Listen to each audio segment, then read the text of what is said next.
Alright then.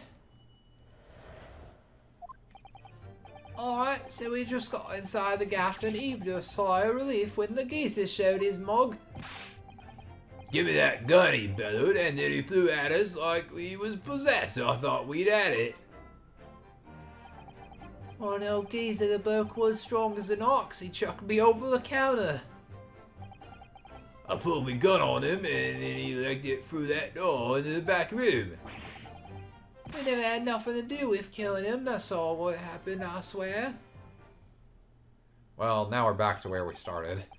So now you're telling us that moments before the victim was killed in the storeroom, you in fact encountered him in the main part of the shop. Well, yes, sorry. Well, we found ourselves at an interesting juncture. That changes matters considerably. But honest, Governor, this time... This time, Nash, this time we ain't got nothing more to hide. Very well, counsel for the dance. You may proceed with your cross-examination. Blah, blah, blah, blah, blah, blah. This is it. The moment I've been waiting for.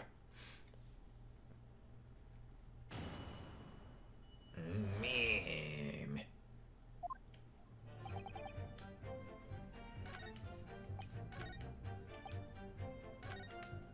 Chucked him over the counter. Got nothing. I was gonna do them all. There was still no gun. Cause he said he We have to contradict evidence. So, flew us like he was... Why would he do that if he had a... Oh, if he didn't even know they had the gun.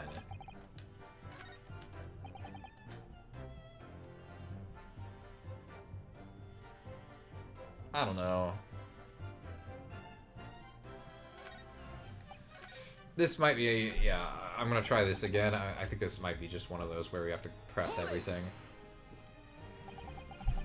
When you say geezer, I presume you mean the victim and proprietor of the shop, Mr. Windibank. Who, sorry, I mean, that's right.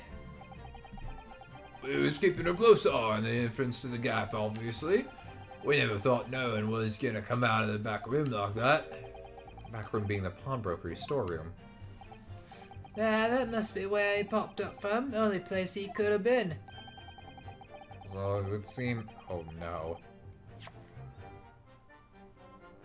So that where he must have popped up from. Only place he could have been. Was there a hole in the floorboard? Dug through to the sewer pipe that leads across the street to the bank? And someone came out of the pipe? Oh my god!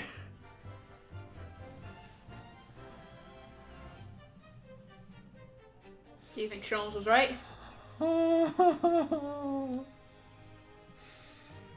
So it would seem the victim was already in the storeroom when these brothers entered the premises. Which means Jenny must have been in there at that point as well. But that doesn't make sense, does it? If Gina had threatened Mr. Windibank into the storeroom with her at gunpoint, then why would he have emerged from the same room all alone when the brothers arrived? Oh, I don't know. Did you see the accused at the time? What, that Maltooler? Couldn't tell ya. No way, Carver. We had bigger fish to fry then. I mean, the old geezer just lost it. Yeah, I don't know about this. I feel like they're still lying because he's like... Oh yeah, they're definitely still lying. Because they say he came out of the storeroom, tossed them over the counter, and then fucking went right back into the storeroom.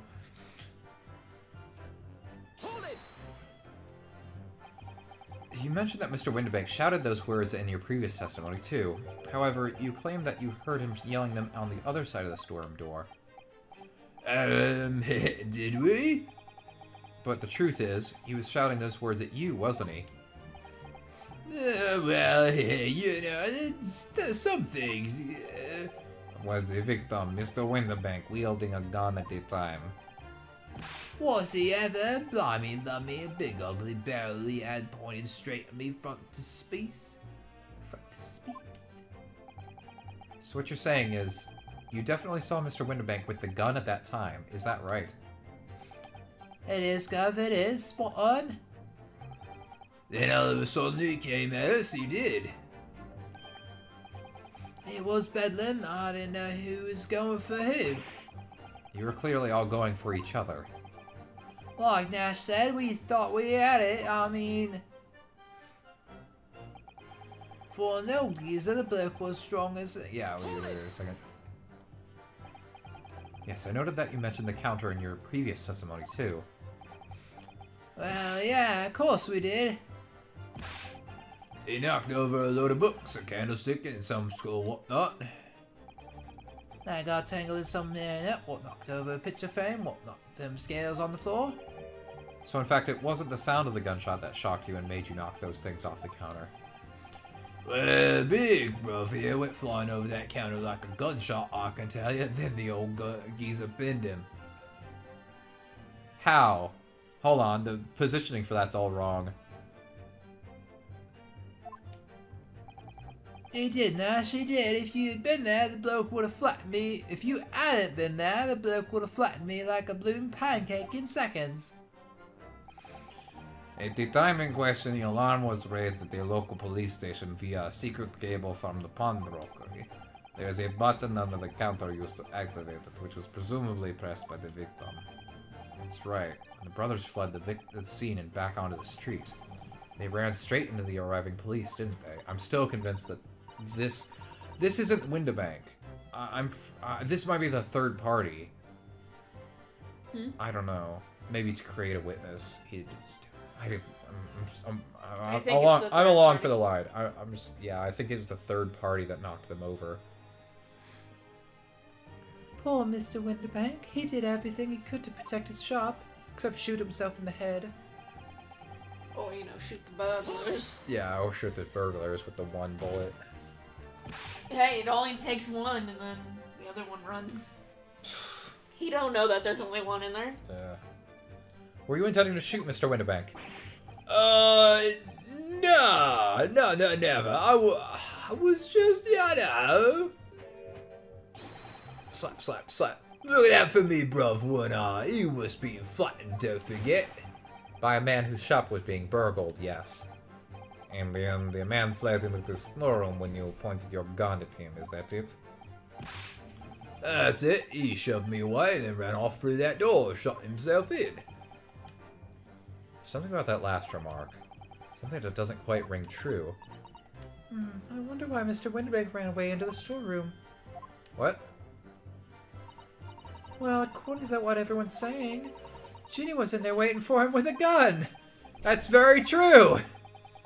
Gina allegedly used Mr. Winterbank's gun to threaten him and force him to open the storeroom door, in which case, how did the gun end up in Mr. Winterbank's hands again? I've no idea, but that is strange, isn't it? Sole inconsistency. See, could be very consistent. I should make a mental note of it. Look, the point is, me and me bruv here. That's right, Nash, that's right. Me and my bruv here.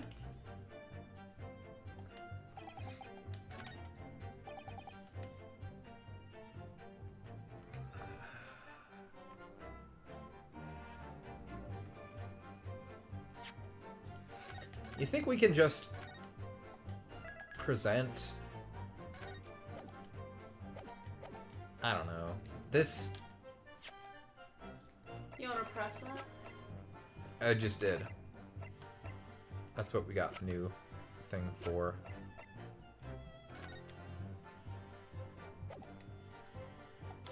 Objection. No.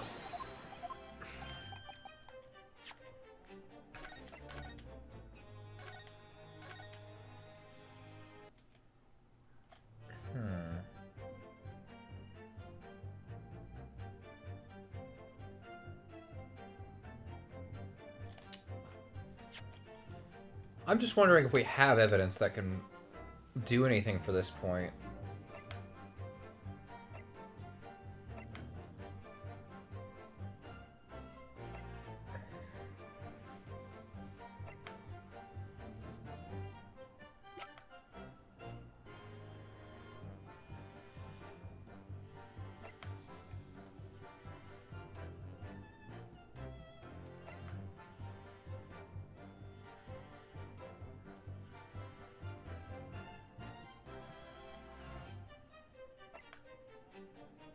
I'm gonna keep pressing, actually.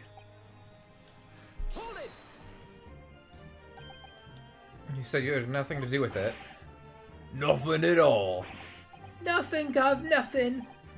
He was wearing nothing at all. Nothing at all. Nothing at all. Oh, stupid, sexy Windabank. The The old geezer went and shot himself in the back room, didn't he? Locked it was from the inside. We know it was 'cause we tried to open it. But it's a decent door, that one, good and strong, wouldn't budge an inch. In the end, that the situation remains unchanged. Inside the storeroom with the pawnbroker, there was only one other person. There's someone with a gun. Ah! It would indeed appear so. What say you to that, Counsel? I don't know. Was there anyone else apart from Gina who could have possibly have shot Mr. Windabank? There could have been. That's your guess? I'll default Well, to again, you. he was facing away from the door, and there is that look through. Could have easily gone boop, boom. Yeah, I guess that's also fair. What? What's that look for? From the moment you admitted that you had encountered the victim face to face that night, the course of this trial changed completely. It did? What is your point, my learned friend? The question we must answer is who could have shot Mr. Windabank? And it is a belief of the defense that the defendant is not the only possible answer at all.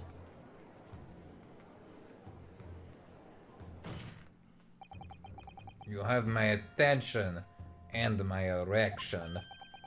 In that case, let us return to this plan of the premises. Sorry, I already have a daddy. He's in the hospital right now. What? The victim was killed in the storeroom, which was locked from the inside. Those are the facts. So pray, what other possible answer to the question of who shot the man could there be? Counsel, you must now provide answers to the court in respect to 2 conundrums. 2, my lord? Twice as many chances to be right, maybe? Indeed. Namely, from what location did the culprit shoot the victim? And furthermore, where was the victim at the time? Understood, my lord. Are you right, Reno? I'm not entirely sure, but there's one thing I am sure about. If I can prove that there is a credible new alternative to what happened, it would change Gina's prospects hugely. That is the incorrect use of that word. So now, time for some clarity. Show the court on the plan the answers to the questions posed by his lordship. That's the wrong button. You can see what I was playing on the Nintendo Switch. Well, that was me. I was playing I was- Animal Crossing on the Nintendo Switch. I was playing Animal Crossing. You'll have to visit my island sometime. I just put in a campground. Indicate from where that person could have fired the gun. Right... From under the floorboards! The defense believes that the culprit could have shot the victim from this location here. Okay. And in answer to the second question, assuming the culprit fired from the location indicated, where was the victim at the time? Like, I guess right here. Take that! Fucking, I don't know. The culprit shot the victim from outside the storeroom. Continue. Continue. Mr. Windabank died instantly from a bullet wound in his back. Looking at the stain of blood on the storeroom floor, it doesn't appear that the body was moved after death, which tells us that he was almost certainly shot while he was still in the storeroom. However, the crucial point is where was the shooter when the fatal bullet was fired? So you are adamant that the shot was fired from outside the storeroom? Well, according to the Skulkin brothers' earlier testimony... I pulled me gun on him, and then he legged it through that door into the back room. If Mr. Windibank ran away through that door, we have to assume that the door was open at the time. Oh! It was at precisely that moment, when the victim was fleeing for his life, that these brothers had the perfect opportunity to shoot the man in the back once he was inside the storeroom. No.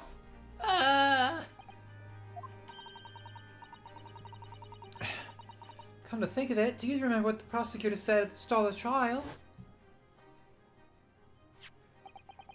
Moving on to findings of Scotland Yard's coroner, his report states that the bullet entered the body on a rising diagonal trajectory.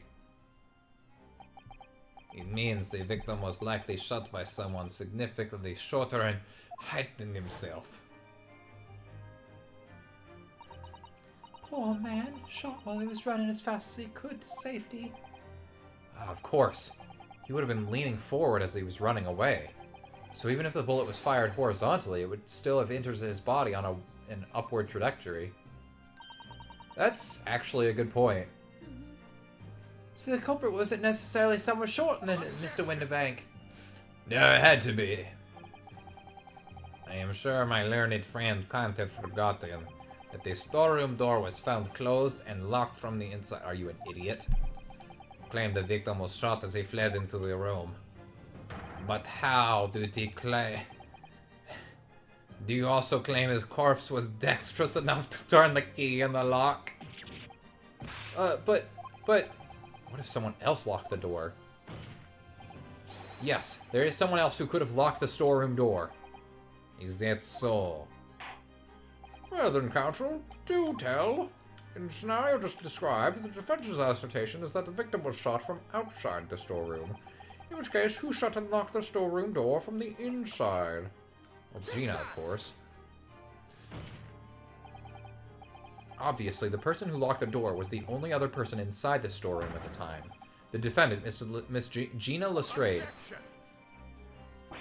But that is absurd. You're suggesting that the accused deliberately engineered the sealed room? For what possible reason?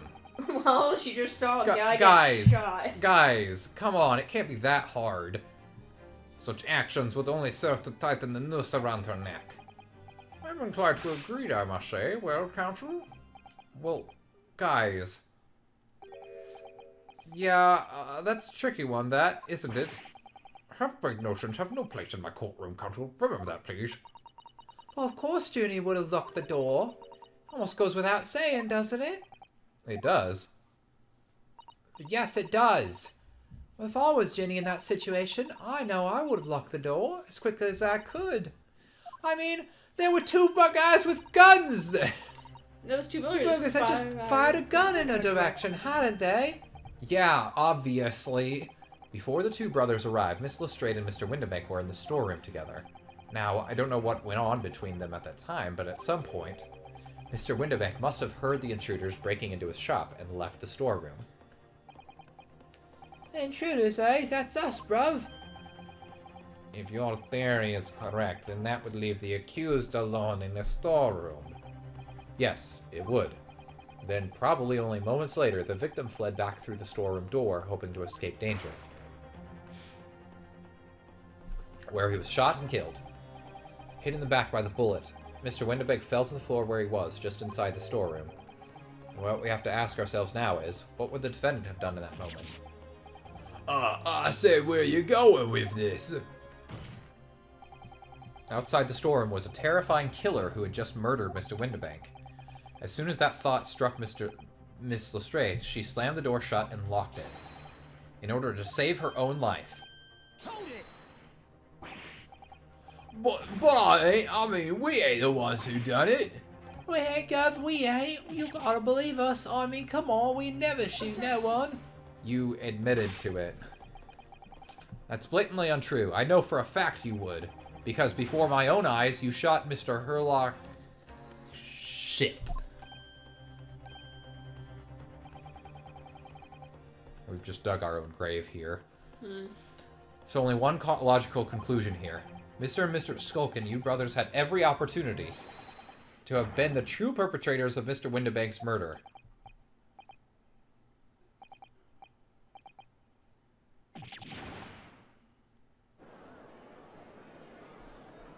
So, wait, actually, hold on. Where does this leave us? You mean to say that there wasn't the pickpocket who shot the pawnbroker after all? I should have known it was those three brothers. They look as shady as a dense forest. I'm just the police detective here, sir, ma'am. That was amazing, Bruno. Yeah, so here's the problem, though, is that there was only one bullet fired from the burglar's gun. So they couldn't have shot Mr. Herlock Sholmes because one bullet was fired. That also means that there's possibly another person. Yeah. At least if we're going down this line of thinking, though. But, I mean, it is possible, because there was one bullet missing from Windibank's gun that Gina had. It is possible that Gina must have opened the flap, stuck her arm out, and shot Mr. Herlock Sholmes. I know, first time ever, and probably the last. Well, I think you've done it. Surely they'll give a verdict of not. An admirable effort, my learned friend. What's this now? He's laughing. A man's been shot, and you're laughing? You find the situation amusing, Lord Van Cheeks.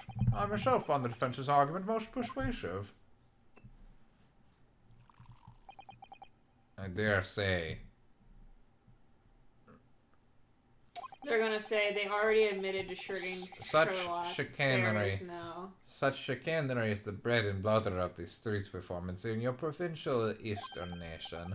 But such blatant malicious conjuring tricks amount to nothing more than inexcusable pettifoggery here. What? What the fuck is pettifoggery? The hypothesis you put forward so ostensibly, credibly cannot and will not stand. Because, you see, it contains a fatal flaw. It's the bullets. You mean to tell me that you're unaware of your logic's failing? I say, Lord Von Zeeks. Might be an idea to explain this. Hold on, you're too British. Oh, it might be an idea to explain this bloody conjuring trick or whatever it is to the troops on the ground, The fatal flaw in my learned friend's argument is really very simple to understand. Assuming you're not too dim-witted to count bullets. We're down to one by now. He threw his glass into the fire. So he's got one glass left. Until he's needed to get more. Yeah, he's gonna need a refill. Oh dear. He noticed then. What's everyone talking about? Counsel. Me? Tell the court, how many bullets were found at the scene of the crime? Two. Two bullets. Correct. The first, that which hit the victim in the back, ending his life. And the second, that which struck the detective, Mr. Herlock Sholmes, on his arrival to the scene. Indeed. The defense presented a picture showing the damage caused by the second bullet early in proceedings. Okay, so if that's how we're gonna play this, then yeah. I think Herlock still has his bullet. No, because there's still the argument here is that because This is- remember I said for sure I remember seeing the blood, which has not yet been identified. Holy wait, Yeah, yeah, it no, hasn't been identified. hold on. The blood was there before me and Sherlock got there. Okay. Sherlock got hit, and also Sherlock got hit in the Yeah. abdomen. That bullet is It way went too straight. high. Yeah, way too high. That bullet is way too high. Sherlock got hit in the stomach. It's not the victim's blood, though. We proved it's not. the third missing person.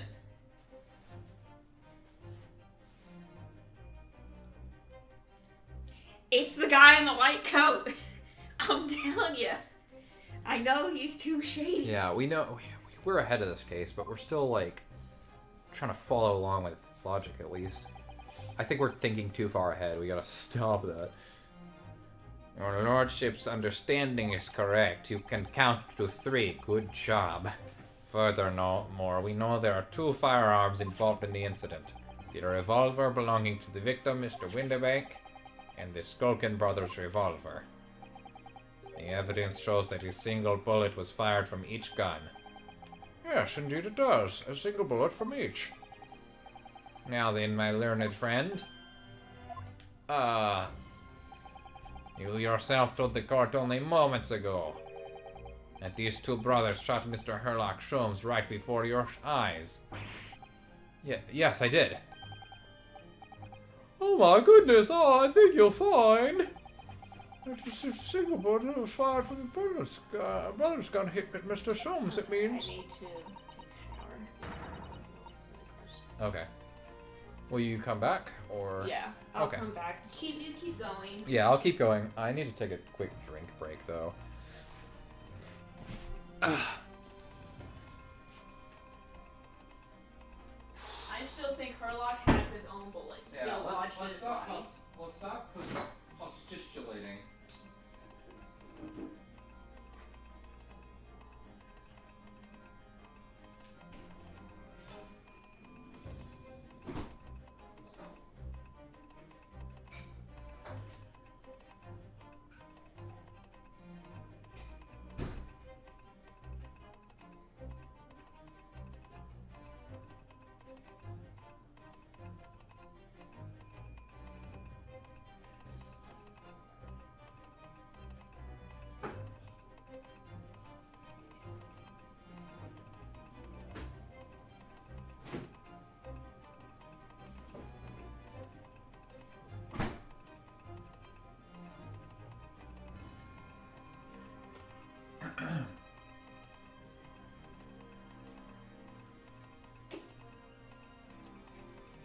Where's my phone?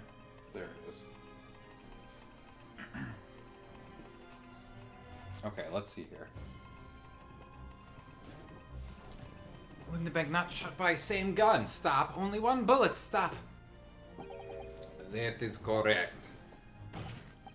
Yes, this Nippon street performer presented an ostensibly credible argument. However, it was never anything more than a diversionary trick with no hope of standing up to scrutiny.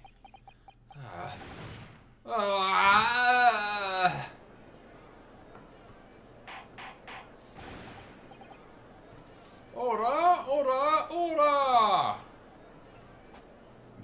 Yeet. This bitch empty. Yeet. Pray forgive the discourtesy of flinging the dregs of this hollowed nectar into the public gallery. Lord Van Jeeks! You struck a crying baby! It is no longer crying, my lord.